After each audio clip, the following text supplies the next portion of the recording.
அஸ்ஸலாமு அலைக்கும் வரஹ்மத்துல்லாஹி வபரகாத்துஹு. அல்லாஹ்வின் தூதர் ஸல்லல்லாஹு அலைஹி வஸல்லம் அவர்கள் சொன்ன செய்திகளில் ஒன்றுதான், மறுமை நாள் அடையாளங்களில் ஒன்றாக பள்ளிவாசல்கள் அலங்கரிக்கப்படும் என்ற செய்தி.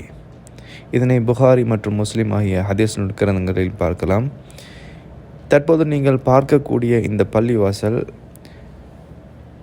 மஸ்ஜிதுன் நபவி, நபிகள் நாயகம் ஸல்லல்லாஹு அலைஹி வஸல்லம் அவருடைய பள்ளிவாசலாக இருந்து கொண்டிருக்கிறது. இந்த பள்ளிவாசலுடைய அலங்காரங்களை பாருங்கள்.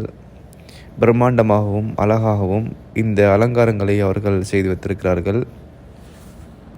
நபிகள் நாயகம் ஸல்லல்லாஹு அலைஹி வஸல்லம் அவருடைய பள்ளிவாசலை அலங்கரித்த செய்தி, அதுவும் மறுமை நாளுடைய அடையாளங்களில் சேருமா என்று பார்த்தால் நிச்சயமாக சேரும்.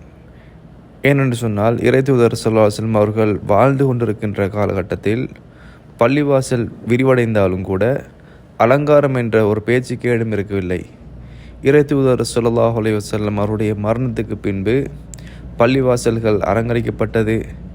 மக்கா மதீனா போன்ற பள்ளிவாசல்கள் அலங்கரிக்கப்பட்டு அந்த அலங்கார வேலைப்பாடுகளுக்காக வேண்டியே ஒரு தனியான ஒரு நிதி ஒதுக்கப்படுகின்ற அளவுக்கு இந்த நிலைமை இருந்து கொண்டிருக்கிறது.